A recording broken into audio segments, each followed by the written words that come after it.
The roots of my continuous improvement obsession. What really bugs me? We really aren't improving that much. Tools alone are not the answer. Some tools do more damage than good. We've made things way too complicated. We've lost our people focus.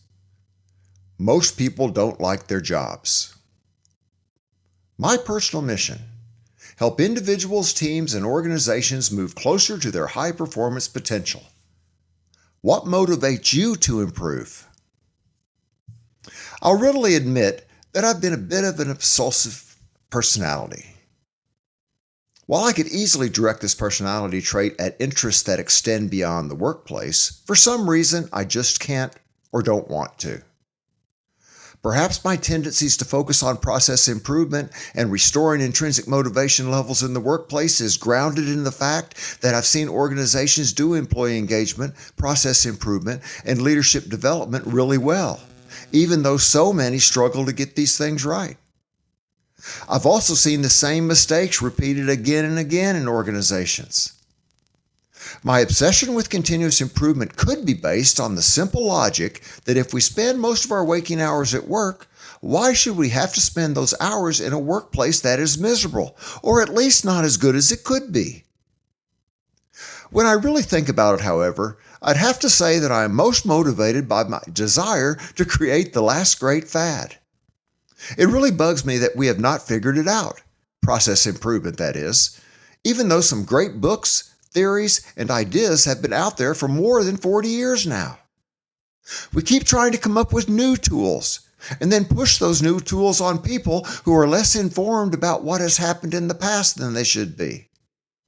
It drives me nuts to see people making way too much money selling things that can now be obtained over the internet for free if someone would simply search for the materials and ideas.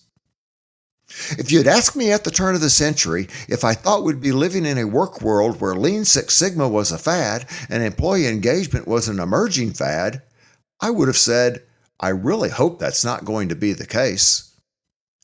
There are many days when I simply shake my head about the way in which we chase our process improvement tails. It's really bizarre to see the process improvement school of thought coming full circle, to see things we were doing really well back in the 1980s now being talked about as if they were fundamentally new ways of thinking. Will we continue to repeat our mistakes from the past this time around? In spite of my and many of my peers' best efforts over the past 40 years, thank goodness it's Friday is still a well-recognized and meaningful phrase, even though it should have lost a lot of its resonance by now. My search for the last great fad is my motivation. What motivates you to improve? Who am I? In training workshops, I like to start off each day with an icebreaker. A common icebreaker I used is the puzzle piece exercise. Now, in the puzzle piece exercise, each person is allowed to share the top 10 pieces of their 500-piece puzzle with everyone in the class. So imagine that your entirety is a 500-piece puzzle. If you had to pull out 10 pieces that tell people the most about you, where people could look at those 10 pieces and know who you are, what 10 pieces would you pull out? So here's mine. I've been a Baldrige examiner for now 20 years. I'm an Eagle Scout with the Boy Scouts from way back when. I'm an industrial engineering dad. My son's an industrial engineer. I just think systems all the time. I went to school for industrial engineering at the University of Arkansas. I am a bit obsessive, which probably transfers into my exercise where I do a lot of endurance exercise, but I also love music, love sports, and probably watch way too much television. Now, whether I take continuous improvement way too seriously or not, I'll let you be the judge of that after you've spent a little more time with me. 40 years of personal quality growth. When I started my work career as an industrial engineer back in the day, I had no intent of getting into employee engagement, process improvement, or work system redesign. I was simply an industrial engineer, looking for a place that they could contribute in the world. Manufacturing is what I'd been pointed to. And so I started at a toy plant, and I was also an IE at the second place where I worked. The positive thing about it is I was picking up new learnings, even though I was at each location only 2 years each. The true change in my career, or really the pivotal change in my career, came when I went to the rubber roofing plant in 1985. I was told it during hiring, but it didn't mean that much to me. But it was a greenfield site. It was the second plant for this division, and they had decided to make it a plant with a total employee involvement focus, similar to what Gainsberger had done in Topeka, Kansas. The next 5 years gave me the chance to learn both about the evolution of a total employee involvement process and to learn some excellent ways to build integrated process improvement approaches into the way sites are run. I took those learnings and applied them in my next role as an IE manager, production manager. At least that was the title. My boss hired me to fill those roles, but he had studied my background very closely, and he knew I fit with the goals he had for the site. During that time, those 5 years, I continued to learn, but I learned about the front lines. I learned what it was like to be a leader on the front lines. I learned what works and doesn't work in terms of sustaining process improvement efforts. I took those models and the gaps that were in them and tried to enhance them and improve on them as I became a director of quality for a trucking company. There, I felt that the systems began to really show their potential. That organization, I think, chose to be a different type of organization, and they're probably one of the most successful organizations I've ever worked for.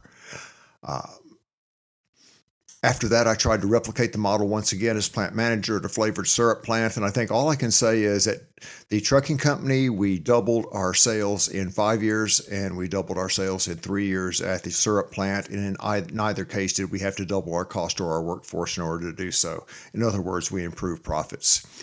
And I think the fact that in the backstory, I was completing my MBA, I was serving as an officer with the Association for Quality and Participation, and most importantly, I spent 20 years in the Baldrige National Examiner process, 17 years as an examiner, 3 as a judge, and 14 site visits. So I learned a ton about great work systems, and that's what I want to share with you here in this document. My Action Foundation Paradigms. I'll always remember the Christmas of 1990. When a dear friend gave me a copy of Covey's new book, The 7 Habits of Highly Effective People. At this time in my life, I just made some significant personal changes in terms of diet and exercise. I was also nearing the completion of my MBA, and although I didn't know it, I was about to change jobs once again and begin a 10-year leadership involvement with the Association for Quality and Participation. Over the next 5 years, intensive self-study, organizational experimentation, and continued personal change would help me develop what I have come to call my Action Foundation Paradigms. As the phrase would lead one to expect, these Action Foundation Paradigms serve as the foundational belief systems for my personal actions. As I studied the works of W. Edwards Deming, Peter Senge, and Dr. Covey in greater detail, I began to notice the overlap that exists in their philosophies. With time, I began to incorporate their teachings into my own process improvement and leadership development work, and I also began to teach these concepts to others. I saw the difference their true and sincere application made, and I noticed how powerful their synergy was. Each of the books shown on the diagram are more than 30 years old now, but their relevance to today's organizational challenges and improvement needs are not diminished by the time that's passed. Unfortunately, we have not yet come to embrace these ideas and thoughts as effective principles for running our organizations, even though millions of copies of each book have been sold over what is almost 3 decades now. You'll find these concepts interwoven into what I'm sharing with you in this workbook, and perhaps more importantly, you should find a lot of value in applying them to your own personal and work life, should you choose to do so. What paradigms currently make up your own belief system regarding process excellence?